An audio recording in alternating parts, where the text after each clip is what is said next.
chant et la prière de notre cœur, comme nous voulons que tu nous conduises chaque jour, chaque nuit, chaque minute de notre vie, Seigneur. Et comme nous voulons, Seigneur, que tu nous parles à chaque pas de notre vie, parce que si tu nous laisses seuls, nous ne saurons pas marcher, Seigneur. Nous voulons bien, Seigneur, que ton Saint-Esprit nous conduise en toutes choses. Seigneur Dieu, et que tu puisses, Père bien-aimé, nous donner un sens assez prononcé de pouvoir saisir ta conduite à tout moment, Père. Seigneur Dieu Tout-Puissant, nous te remercions pour ces après-midi que tu nous donnes de travail. Et nous te prions de nous rendre de ton esprit, Seigneur, encore une fois. Ô Père bien-aimé, prends maintenant le contrôle de la salle, Seigneur, et parle au cœur de chacun de nous. Élève-nous dans les lieux célestes en Christ, alors que nous nous remettons à toi. Au nom du Seigneur et Sauveur Jésus, nous avons ainsi prié et demandé. Amen. Amen. Que le Seigneur vous bénisse tous. Je vous salue tous ce soir au nom de Jésus-Christ. Sans tarder, je vous prie de vous lever, nous allons lire la parole de Dieu.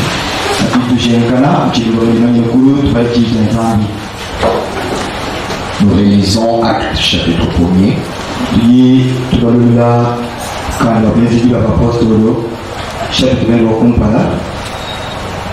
Verset 4 jusqu'au verset 8.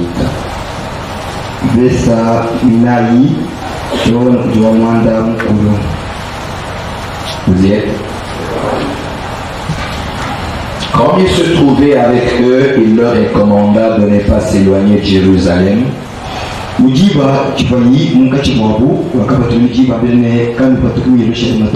mais d'attendre ce que le Père avait promis, c'est que je vous ai annoncé, leur dit-il.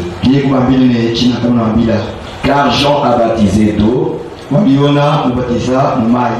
vous, dans peu de jours, vous serez baptisés du Saint-Esprit. Alors les apôtres réunis lui demandèrent, Seigneur, est-ce en ce temps que tu rétabliras le royaume d'Israël? Il leur répondit, ce n'est pas à vous de connaître les temps ou les moments que le Père a fixé de sa propre autorité.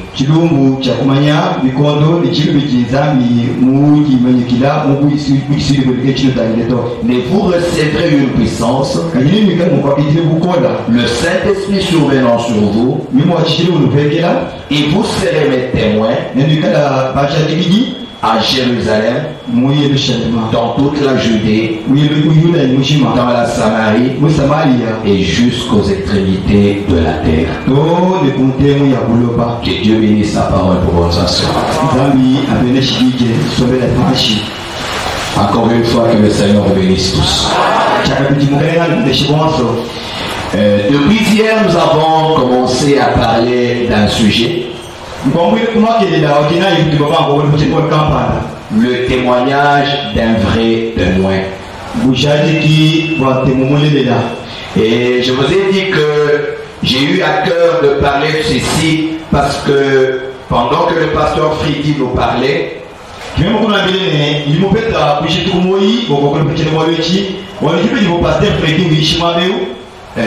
a parlé en rafale beaucoup de grandes choses sur lesquelles je pensais que je pouvais revenir chaque fois que le Seigneur m'en donnera l'occasion pour essayer de souligner un peu.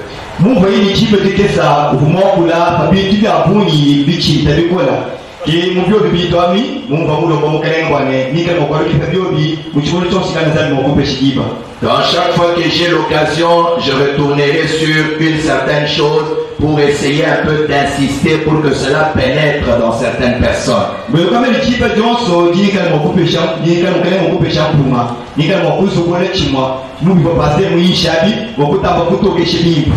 Alors j'ai commencé par le témoignage du vrai témoin.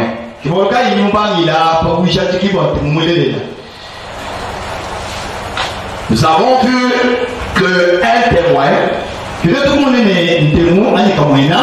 c'est une personne qui certifie une chose qu'elle a vue ou entendue.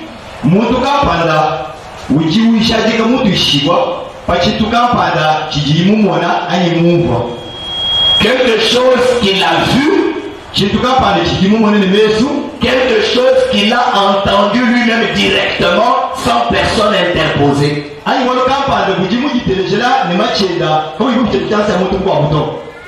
Voilà un témoin. Mais une personne qui relate quelque chose qui lui a été relaté par quelqu'un d'autre, celui-là n'est pas un témoin.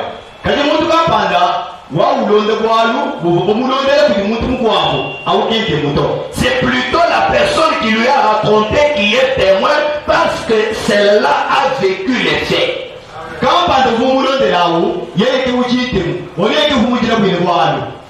Et nous avons vu que le témoignage c'est un rapport d'un fait vécu.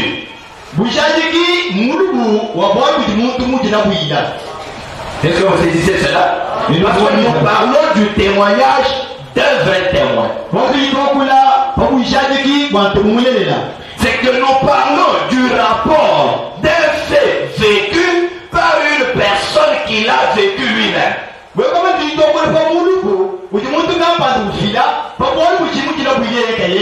Amen. Amen.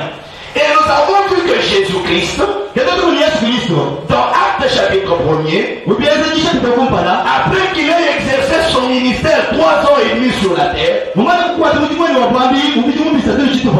avait des disciples. Il leur a enseigné la parole. Et après sa résurrection,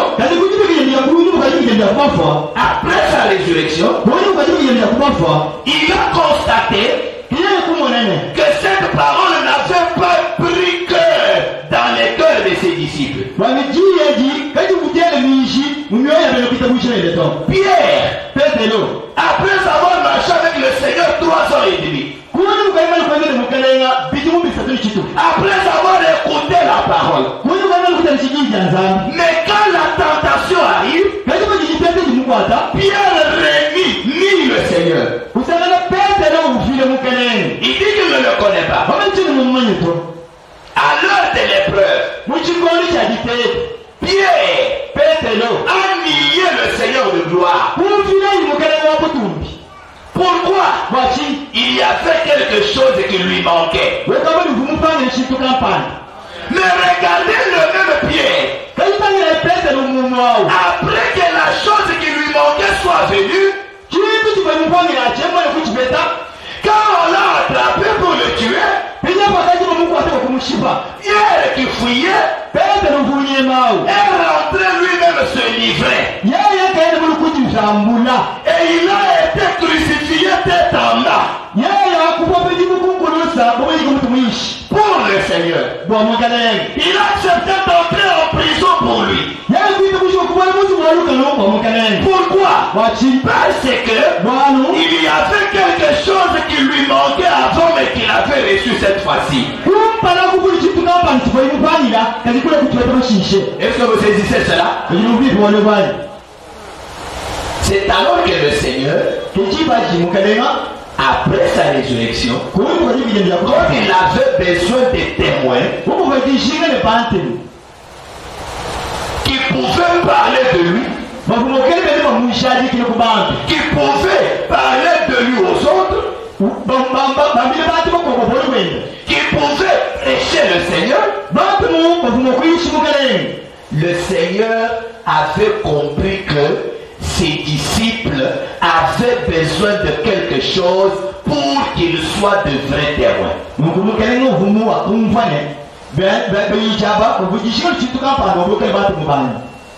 Des vrais témoins.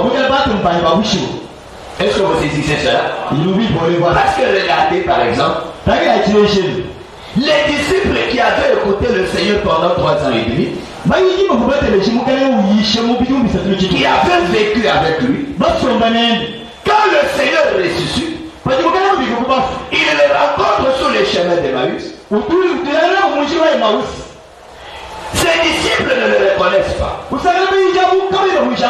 Ils sont tristes, découragés, en train de rentrer à leurs travaux. Donc ils ont quitté l'église. Découragés. Ils sont rétrogradés. Alors qu'ils avaient écouté le message de l'heure pendant 3 ans et demi. Prêché par le Seigneur lui-même. Et pendant que le Seigneur leur parle, le Seigneur leur dit qu'ils sont incrédules et ils ont les cœurs lents à croire ce qu'ont dit les Saintes Écritures.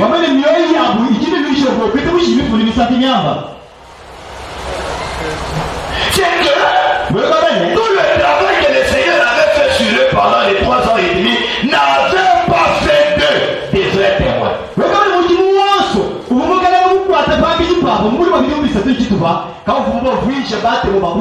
J'aime que vous saisissiez cela. C'est que la parole n'est-elle restée que dans leur tête.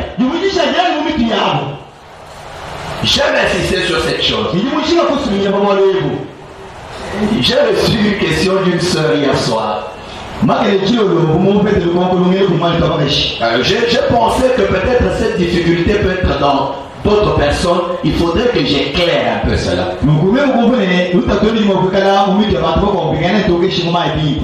La sœur dit, pasteur, vous nous avez enseigné que le Saint-Esprit, on ne le cherche pas. Vous avez dit qu'on doit seulement planter la parole et le Saint-Esprit viendra lui-même. Mais comment ça devient encore qu'il faut le chercher pour être un témoin?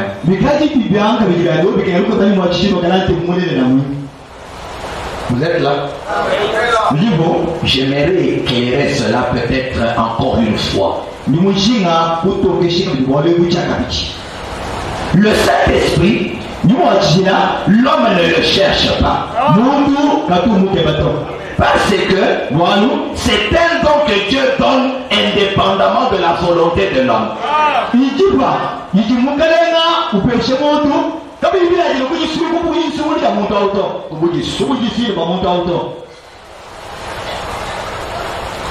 Mais le Saint-Esprit suit la parole. Je veux que vous soyez bien attentifs. Donnez-moi ma tablette sur le bureau là. Il y a quelque chose qui me vient que je dois lire. Le Saint-Esprit suit la parole. Mais le Saint-Esprit ne tombe pas sur la parole qui est dans la Bible.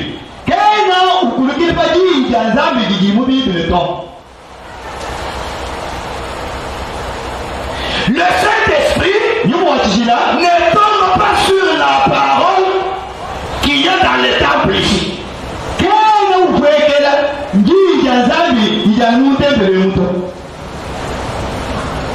Quand je prêche la parole comme je prêche là,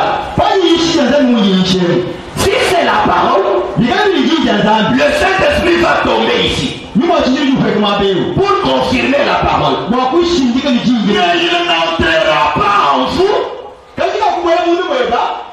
sans que la parole que j'ai prêchée ait d'abord précédé.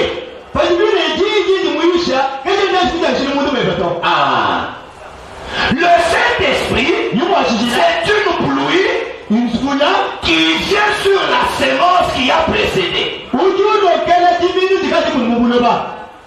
Et la sémence doit être sémée pour qu'elle produise après que la pluie soit venue. Le champ, ce n'est pas le temple. Le champ, ce n'est pas la tête. Le champ, ce n'est pas la bouche. Mais le champ, c'est le cœur. J'aimerais que vous saisissiez cela très bien. Quand la parole est dans le cœur de l'homme, le Saint-Esprit n'a pas d'autre choix que de venir dans ce cœur-là.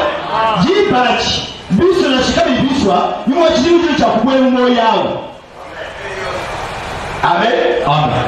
Maintenant, quand la parole entre, cette parole change la manière de voir de cet homme.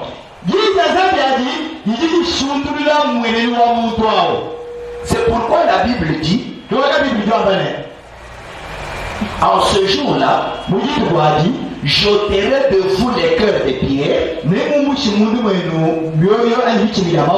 je vous donnerai les cœurs de chair. Après les cœurs de chair, amen. Amen. Je vous donnerai un cœur nouveau. C'est ça le cœur de chair. Un cœur nouveau. Après le cœur nouveau, je vous donnerai un esprit nouveau. Et au centre de cet esprit nouveau, je vous donnerai mon esprit. Vraiment, on me dit, le cœur nouveau, c'est que Dieu enlève de vous le cœur incrédule qui ne croyait pas à la parole. Il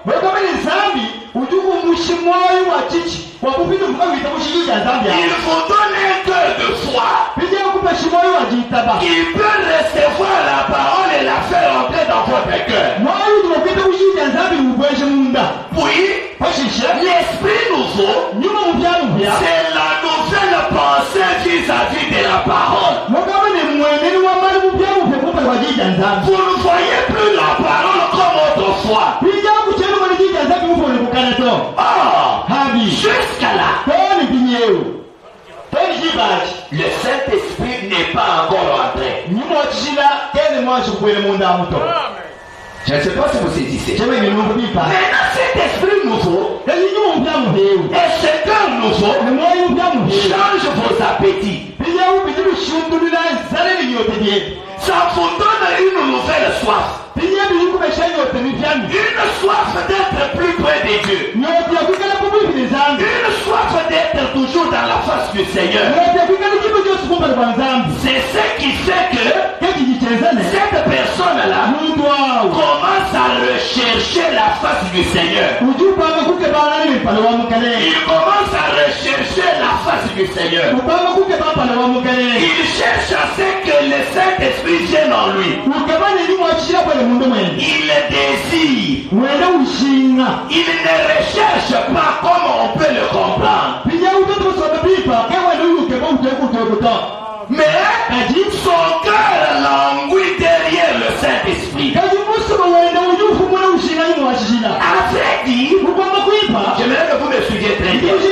À vrai dire, ce n'est pas l'homme qui cherche le Saint-Esprit. Mais la parole qui est entrée, c'est Dieu. Cette profondeur-là commence à chercher l'autre pour qu'il y ait la complémentarité.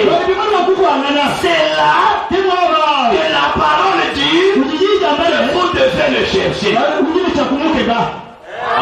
Parce que si vous n'avez pas cette soif, c'est que la parole n'est pas encore plantée. Je ne sais pas si vous saisissez bien. C'est là la chose que vous devez saisir. Parce que c'est Dieu qui commence ce travail dans l'homme. Et quand il le commence, c'est lui qui fait tout. Même la soif, c'est lui qui vous la donne. Même les désirs de chercher, c'est Dieu lui-même qui provoque cela. Et tout cela fait partie du parcours chrétien. Maintenant, si vous êtes calme,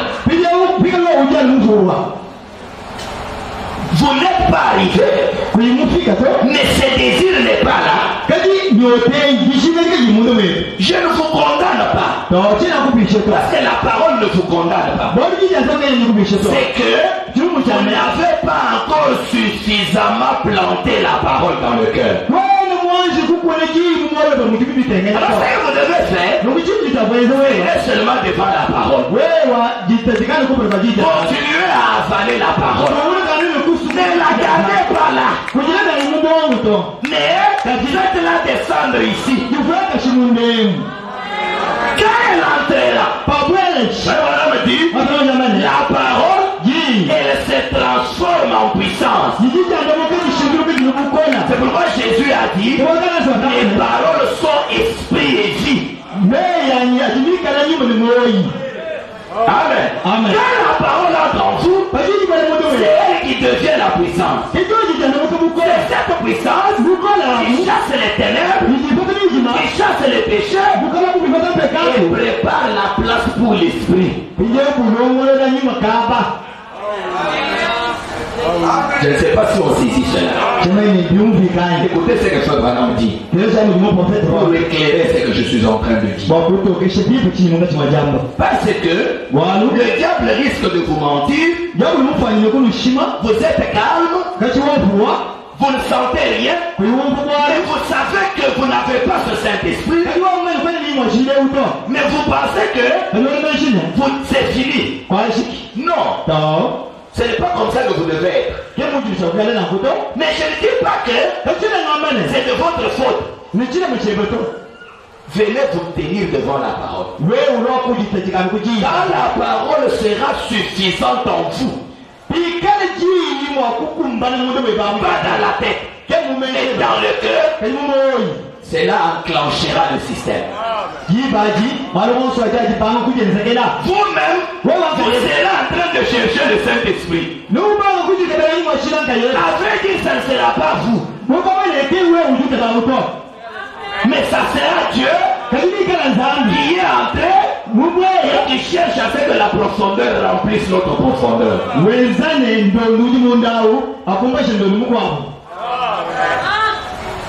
Parce qu'il y a aussi quelque chose que le diable peut mal vous expliquer. Vous vivez dans le péché, vous n'êtes pas à la hauteur de la parole. Je ne cherche pas le Saint-Esprit, je crois que je vais être seulement comme ça. Non. Comprenez que cet état-là n'est pas l'état normal du chrétien, mais venez vous exposer devant la parole, s'aimer la parole. La s'aimer, ce n'est pas l'écouter avec les oreilles, mais la s'aimer, c'est la prendre et la placer dans le cœur par la foi.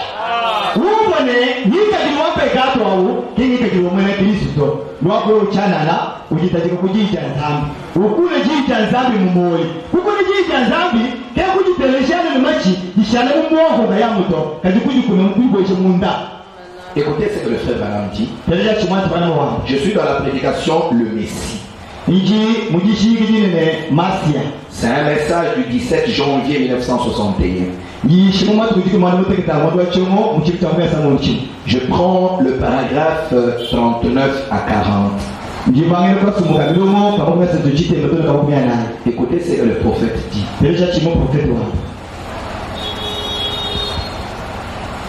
Je prends la deuxième partie du paragraphe.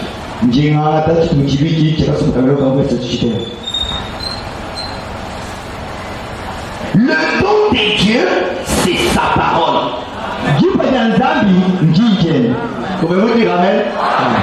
Le don de Dieu, c'est sa parole. Dieu a promis, il a fait un don. Il a envoyé un don. Prenez le don ainsi que sa parole. Voilà votre conducteur. Amen. Quel est votre conducteur? Sa parole. C'est ça le don qu'il vous a envoyé. Le prophète dit, avec un don de Dieu, si Dieu vous donne le don du Saint-Esprit, vous croyez cela? Eh bien, la parole de Dieu est un conducteur permettant d'utiliser cette puissance.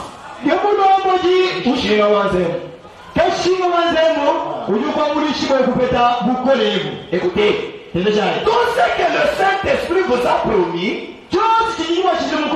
Vous pouvez le faire. Quand vous recevez le Saint-Esprit, la parole est le conducteur.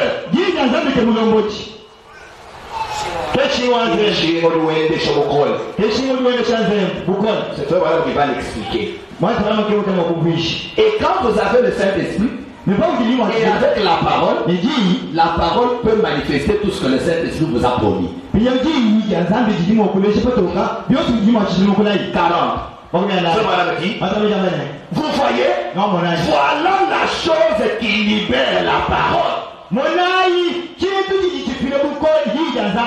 La parole sort et le Saint-Esprit suit la parole.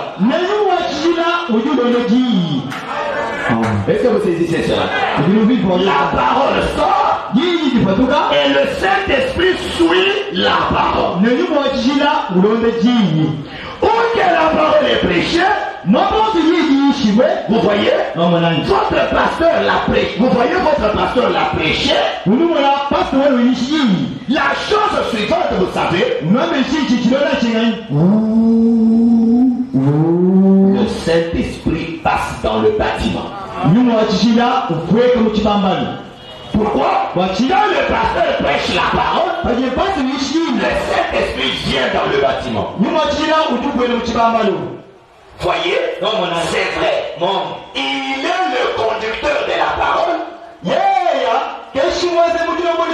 La parole sort, ou plutôt, la parole est le conducteur de l'esprit.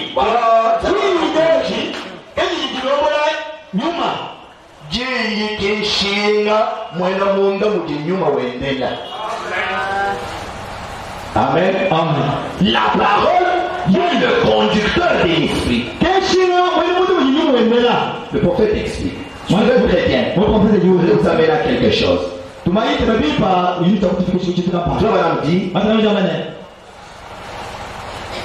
Car là où la parole est prêchée, l'esprit la suit.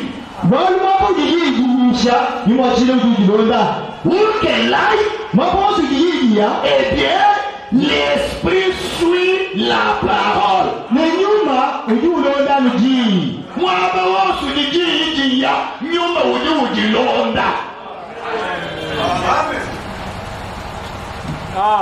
On ne peut pas prétendre avoir la parole sans l'esprit. Non. À moins que ça soit autre chose. C'est la parole. La vraie. L'esprit la suit. Amen. C'est obligatoire. C'est pour ça que ce madame dit, dans toute chose, ce qu'il faut faire, c'est planter la parole. Amen. Maintenant, toi madame dit, où qu'elle aille, l'esprit suit la parole. Oh, j'aime cela. J'aime un enseignement saint de la Bible.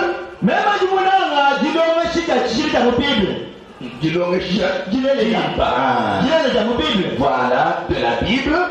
Et le Saint-Esprit de la Bible revient confirmer l'enseignement de la Bible.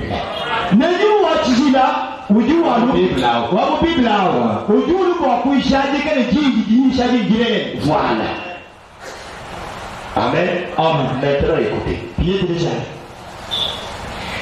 Si le Saint-Esprit ne confirme pas cela,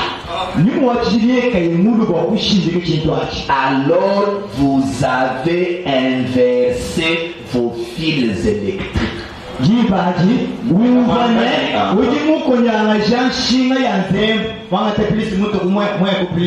ne va pas s'allumer. Vous avez la batterie, vous avez les fils, vous avez l'ampoule. Donc la parole est là. Donc si c'est la parole, bien connectée, ça va s'allumer. Si ça ne s'allume pas, soit vous avez inversé les fils.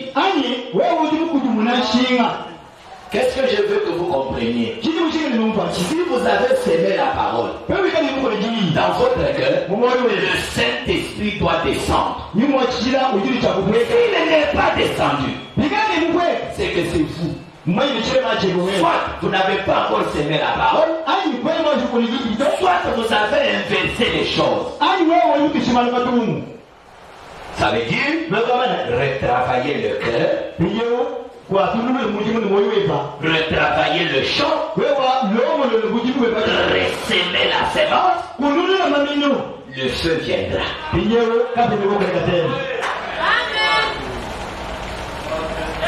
Amen. Vous avez un verset étudié. Vous avez une masse quelque part.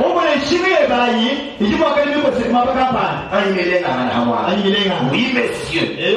Si vous pouvez raccorder cette parole à la dynamo.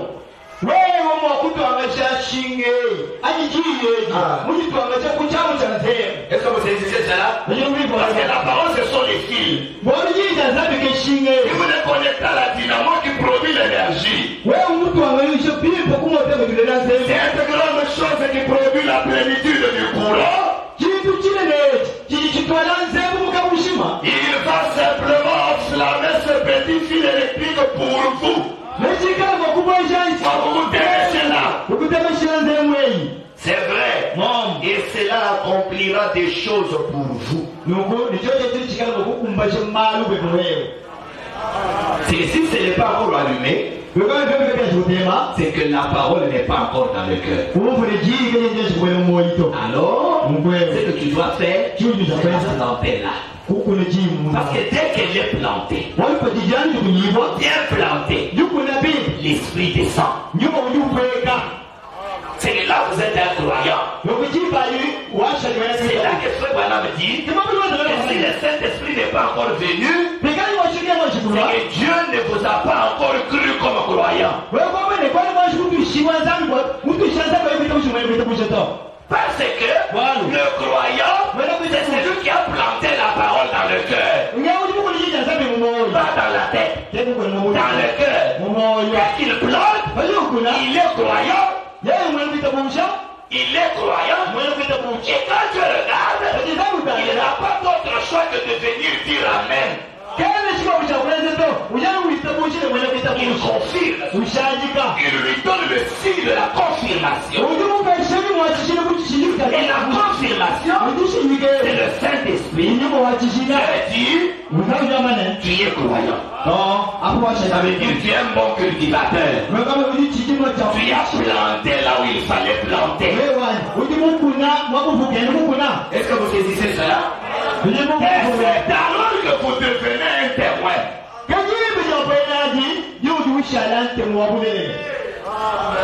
Moi, mon souci dans ce sujet, c'est vous faire comprendre qu'un vrai témoin de Christ, c'est celui qui parle de ce qu'il a vécu.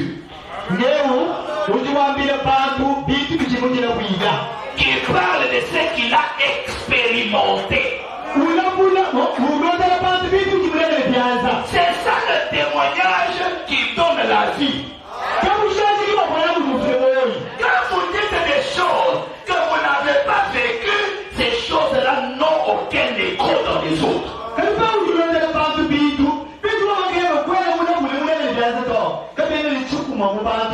C'est comme quelqu'un qui parle des épreuves. Voyez les épreuves parce qu'il a eu Job. Il ne sait pas ce que c'est. Il faut que lui-même ait eu une épreuve pour qu'il sache comment le dire. C'est comme j'ai toujours dit. Vous savez, quand quelqu'un n'a pas encore perdu un parent, il peut consoler l'autre avec des paroles, parce que c'est ce que tout homme peut faire. Mais il ne sent pas ce que celui-là sent. Est-ce que vous saisissez cela? C'est là la différence. Quand vous avez déjà perdu un parent, Quand l'autre passe par la même chose, vous savez ce que c'est.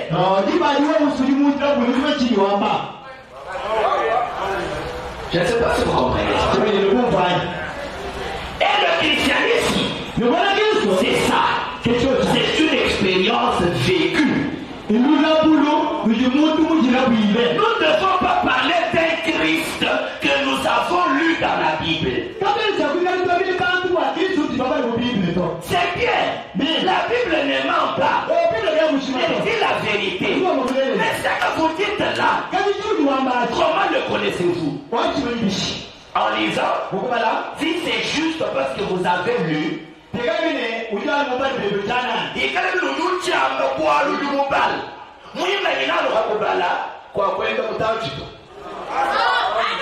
est-ce que vous saisissez cela? Vous ne marcherez pas longtemps.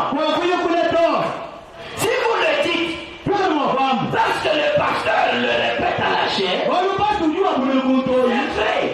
Parce que c'est qu'il vous répète la vérité. Mais quand les moments viendront, des moments difficiles, ce témoignage-là ne vous aidera pas.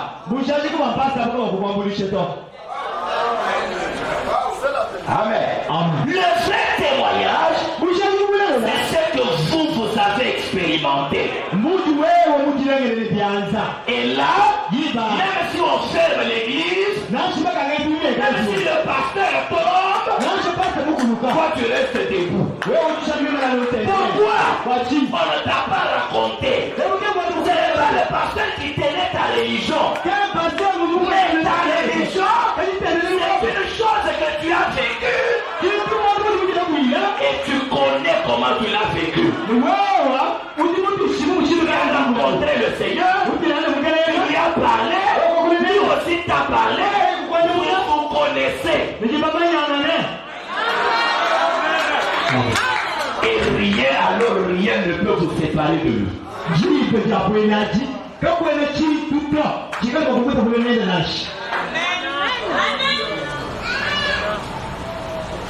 vous trouvez un frère dans le deuil. On lui dit de faire la coutume. Il dit, je vais d'abord demander à mon pasteur demain matin. Moi, quand vous venez me poser cette question-là, je vais vous répondre, mais je sais de quoi vous êtes fait.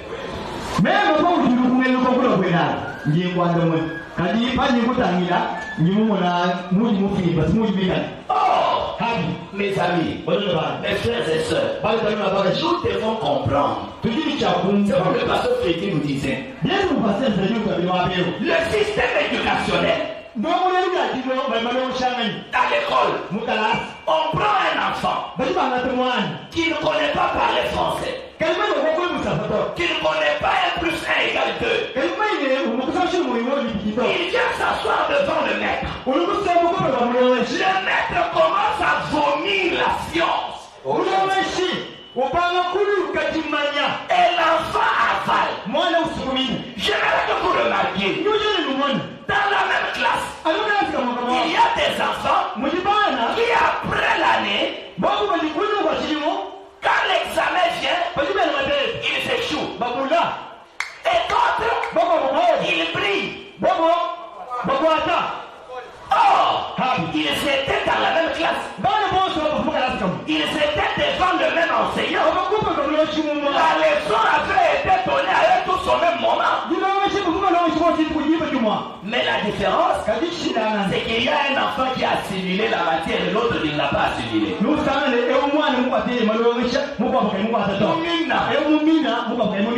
remarqué, après un temps, cet enfant grandit, il arrive en 6e de humanité. Il a fait la pédagogie générale. À la fin, cet enfant devient aussi maître. Est-ce que vous saisissez cela? Ça veut dire il devient indépendant. J'aime que vous saisissiez cela. Il ne dépend plus de son maître pour donner la leçon aux autres. Pourquoi? Il a assimilé la chose. La science est maintenant incarnée en lui. Le maître est parti, mais l'enfant est devenu maintenant comme le maître. C'est pourquoi la Bible dit que le disciple n'est pas plus grand que le maître. Mais tout disciple accompli est comme son maître. C'est ça la finalité de l'évangile. C'est pour que chacun de nous devienne un disciple accompli. Qu'il soit comme le maître. Ma soeur, que tu deviennes comme le pasteur. Que tu deviennes comme Christ le maître. Là, pour vivre la parole, il n'y a pas besoin de quelqu'un. La chose est dans le cœur. Et au moment opportun, la chose agit d'elle-même. Cet enfant-là, quand on va lui poser la question, X carré plus Y carré, il ne va pas dire, je vais d'abord demander au professeur de mathématiques. C'est qu'il me dira, je vais te répondre. Non, c'est un disciple accompli. Il connaît ces choses parce que le maître les a mises en lui. Il les a assimilées. Et c'est là que nous devons arriver. Les chrétiens indépendants. Qui prenait soin du disciple de Paul.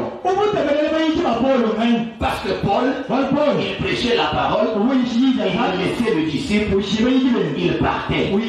Et à partir d'eux, d'autres disciples laissaient. Pourquoi? Ces disciples-là, avaient assimilé la chose dans le cœur. Rien ne pouvait l'enlever de lui. Il était plein de cela. On pouvait l'abandonner seul. Il était devenu une centrale productrice de l'énergie. À partir de lui, l'église naissait. Mes frères et sœurs, devenons de vrais témoins. Comme madame nous a dit hier, quand nous venons, nous croyons au Seigneur Jésus comme notre Sauveur. Attendons.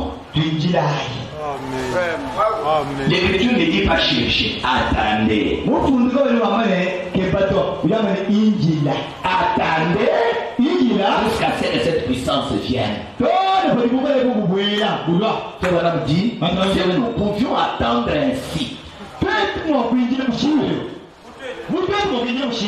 nous n'aurions pas ces témoignages décousus que nous avons qui font la honte à l'évangile.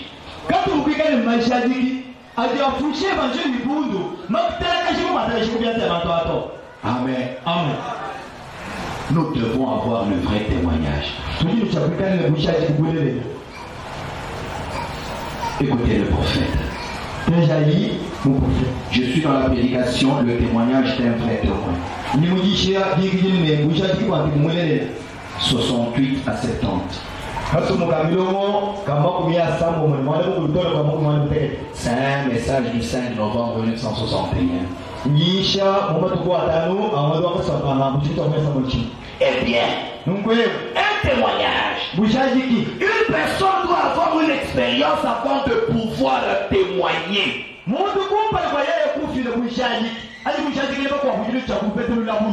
Est-ce que vous saisissez bien cela? Est-ce que vous saisissez?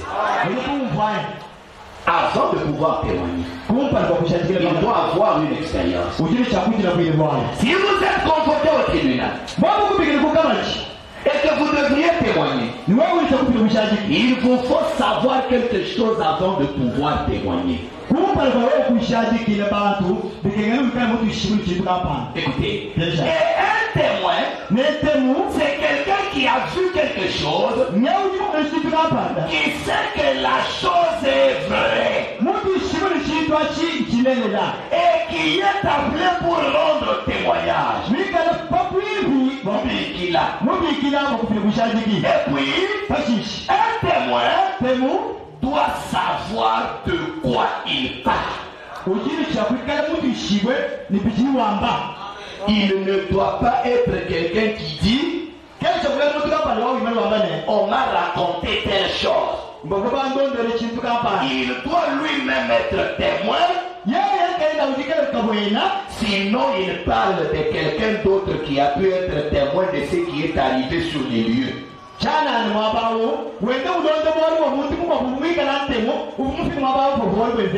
bien je pense que, compte tenu de ce que nous voyons à partir de notre assemblée,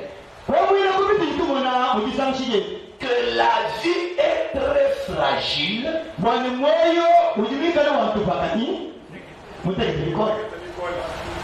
et qu'en outre, la mort est très certaine.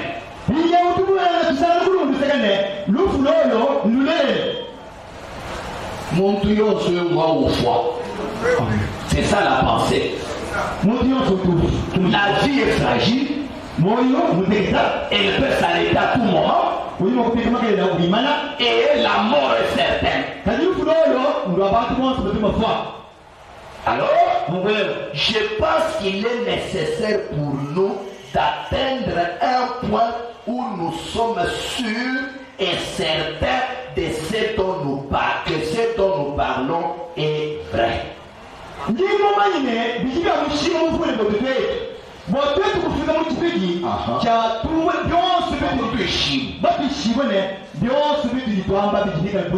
Pourquoi? La vie est fragile. La mort peut vous arriver à tout moment. C'est pourquoi Dieu nous conseille de ne pas présumer, mais que nous soyons sûrs de ce dont nous parlons. Parce que ma vie peut s'arrêter n'importe quand. J'ai dit que je suis chrétien. Est-ce que je suis sûr que je le suis? Ou bien je présume? Suis-je sûr de ce témoignage-là? J'ai dit que j'ai déjà reçu le Saint-Esprit. Suis-je sûr de ce témoignage-là? J'ai dit que je suis sauvé. Suis-je sûr de cela? Parce que ma vie peut s'arrêter n'importe quand.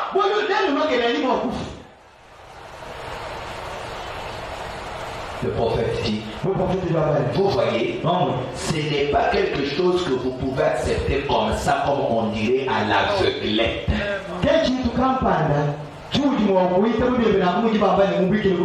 Vous devez être sûr et certain que c'est exact. Parce que nous ne savons pas quel genre de fin nous connaîtrons nous-mêmes.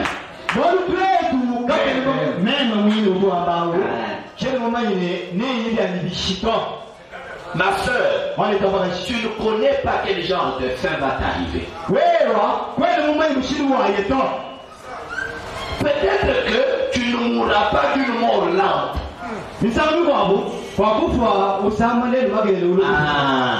Peut-être pour penser que tu auras le temps de te mettre en ordre et de vérifier les choses.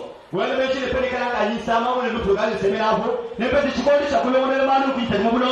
a un pasteur qui est décédé il y a 2 semaines, je crois. Dans quelles circonstances est-il mort? Il entre dans le bus à Chikapa pour aller à Kinshasa pour la dot de sa fille. Est-ce que vous comprenez? Ils arrivent en route. Il y a un petit véhicule qui vient devant. Le bus est à vive allure. Le chauffeur essaie d'éviter la petite voiture. Le bus se renverse. Et comme il était à vive allure, Le bus commence à frotter sur le tarmac. Et il y a des étincelles. Puis, dans le bus, il y avait l'alcool. Et l'alcool, c'est un inflammable. Avec les étincelles, le bus a pris feu. Plus de 30 personnes ont été calcinées. Une 52. Mais le pasteur faisait partie. On n'a même pas reconnu le corps. Je crois que même dans son bureau de travail, les livres sont restés comme il les avait laissés parce qu'il ne savait pas qu'il allait mourir dans ce voyage.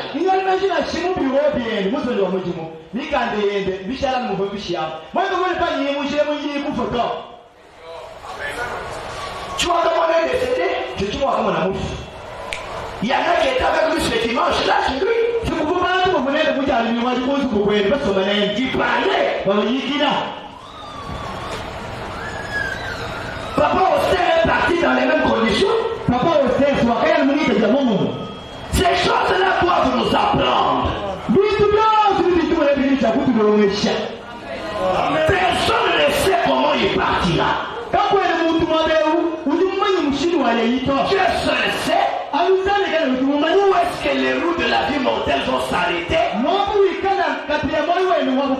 et à quel moment ils vont s'arrêter. Peut-être que vous serez en train de vous laver. Vous allez tomber dans la douche. Peut-être que vous serez en train de manger. Vous toussez comme d'habitude. Et puis la respiration se bloque. C'est pourquoi le prophète nous conseille: ne présumons rien. Soyons sûrs du témoignage que nous avons là.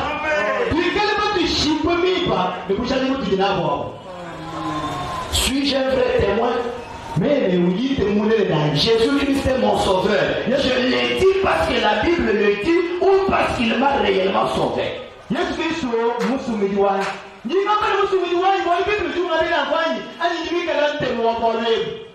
Ou parce qu'il m'a sauvé. Ou il est le sauveur parce qu'il a sauvé tel frère. Ou parce qu'il a sauvé le pasteur. Non. Que le pasteur examine son témoignage. Que la femme du pasteur examine son témoignage. Que le diacre examine son témoignage. La femme du diacre de même. L'administrateur examine son témoignage. Le prédicateur examine son témoignage. Chaque frère et chaque soeur examine son témoignage. Parce que nous ne connaissons pas la fin que nous connaissons. Il y a des prédicateurs qui meurent pendant qu'ils prêchent.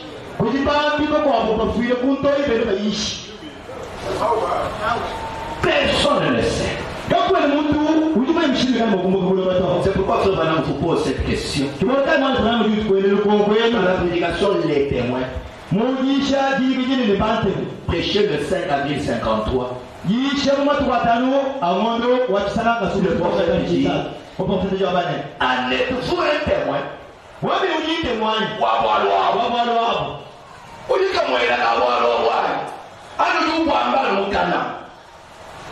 Avez-vous goûté que le Seigneur est bon? Ou le Seigneur est bon dans la bouche des autres? Point 184. 184.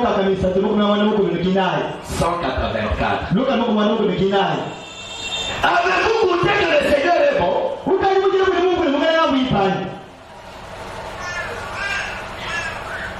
Savez-vous de quoi vous parlez? Ce baptême du Saint-Esprit est tout aussi réel ce soir que votre vie.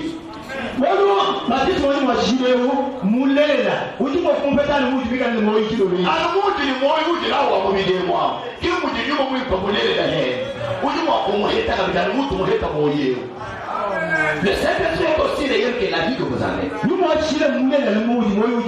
La puissance de Dieu pour le salut.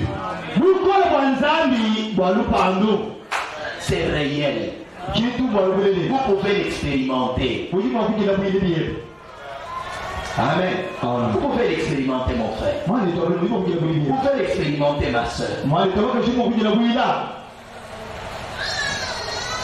Arrêtons d'avoir les témoignages des autres.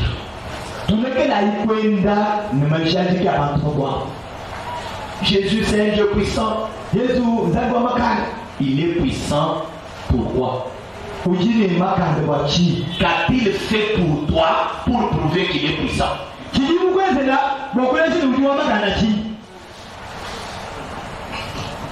Jésus est guérisseur. T'as-t-il déjà guéri?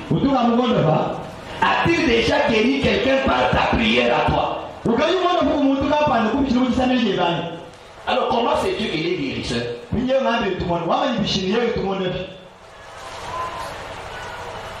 C'est pour ça que quand tu es devant une maladie, tu trembles parce que tu dis qu'il est guérisseur des bouches, pas des cœurs.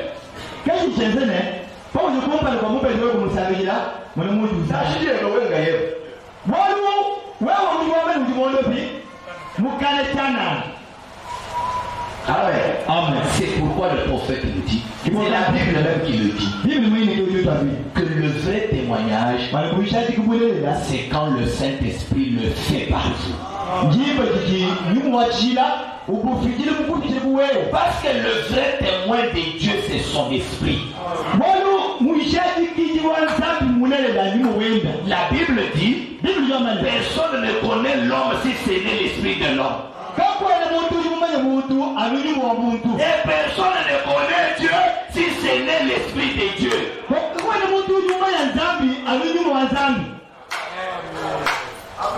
Amen. 1 Corinthiens chapitre 12 verset 3. Je vais bientôt terminer.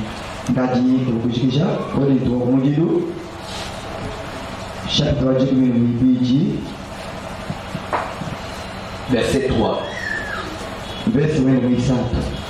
Paul dit, c'est pourquoi je vous déclare que nul s'il parle par l'Esprit de Dieu ne dit Jésus est anathème.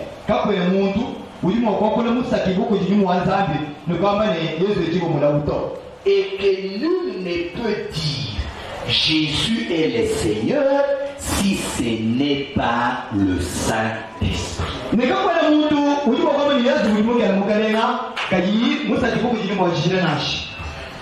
Personne ne peut déclarer que Jésus est le Christ si ce n'est par le Saint-Esprit.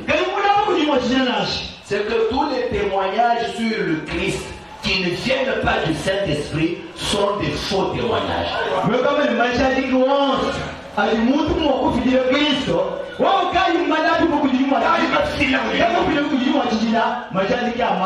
que c'est le Saint-Esprit qui doit témoigner.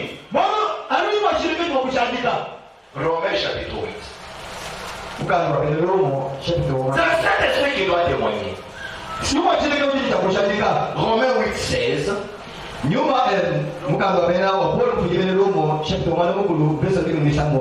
Je commence à partir de 15. Non, 14, prenons 14. Car ceux qui sont conduits par l'Esprit de Dieu sont fils de Dieu. Et vous n'avez point reçu un esprit de servitude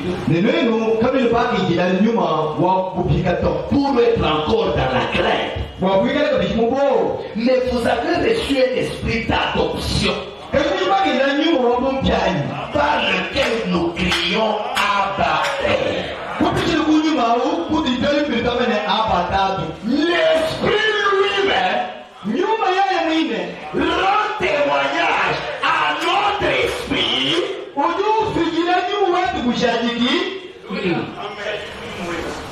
nyuma wetu ulushanikira nyuma wanzabengere ulushanikira nyuma wetu kero mufira bujanye kukwabuto yeki yutwisha nyuma wetu C'est ça la pensée.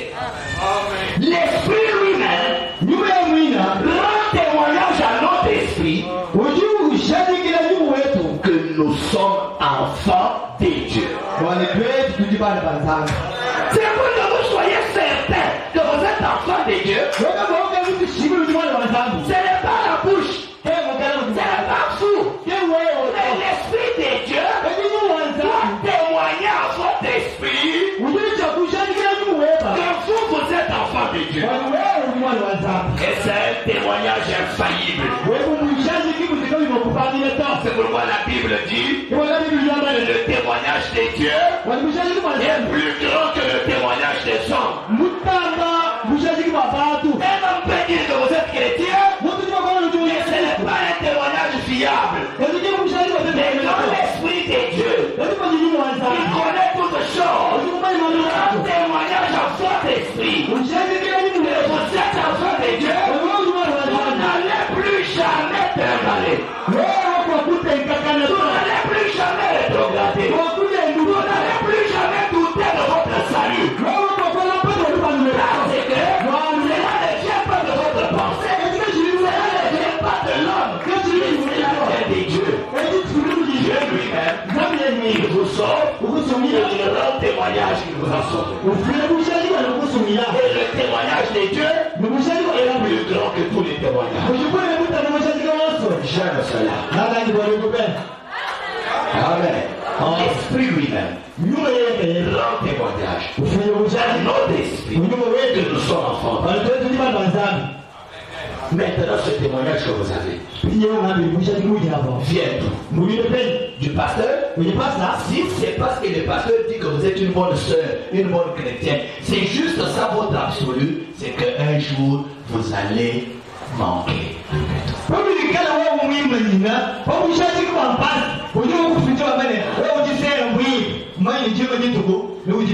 Parce que le pasteur c'est un homme. Il peut mal voir. Oui frère, il peut mal voir. Ne te fie pas au témoignage des hommes. Qu'est-ce que l'esprit de Dieu à ton esprit? C'est pour cela que ne t'encourage pas avec ce que les hommes disent de toi. Mais quand tu es seul, quand tu t'assois seul, tu regardes dans le miroir de Dieu. Quel est le témoignage du Saint-Esprit pour toi? C'est ça le vrai témoignage. C'est ça le témoignage qui convainc. C'est ça le témoignage qui rassure. L'esprit lui-même. Oh, j'aime ça. L'esprit lui-même. Lui-même. Pas un homme. Pas le pasteur. Pas le diable. Pas l'église. L'esprit lui-même. Le témoignage. Pas aux autres. À mon esprit, à moi-même. Je suis enfant de Dieu. Alléluia. Quand il fait cela, j'ai ce témoignage. C'est parfait. Quand je marche avec certitude, je sais où je me tiens. Parce que l'esprit de Dieu lui-même rend témoignage à mon esprit. Alléluia. J'aime cela. L'esprit de Dieu lui-même rend témoignage à mon esprit. Je suis enfant. C'est là qu'il faut arriver, ma soeur. C'est là qu'il faut arriver, ma soeur. C'est là qu'il faut arriver, mon frère. Non, tu ne vivras pas la vie chrétienne pour plaire à quelqu'un. Tu vivras pour plaire à l'esprit de Dieu. Parce que c'est cet esprit-là qui rend témoignage à ton esprit.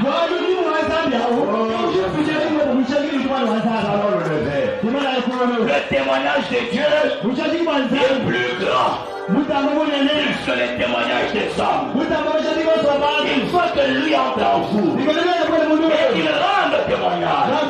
Il témoigne à votre esprit que vous êtes enfant de Dieu, que vous êtes fils de Dieu, que vous êtes fille de Dieu, que vous êtes un chrétien, pas le pasteur, pas un homme, pas l'église, mais Dieu lui-même. Le Saint-Esprit lui-même rend témoignage à ton esprit, pas à quelqu'un d'autre. Oh, je vais aller dans la maison de Don, il me dit si je suis fils de Dieu. Arrête cela. L'Esprit lui-même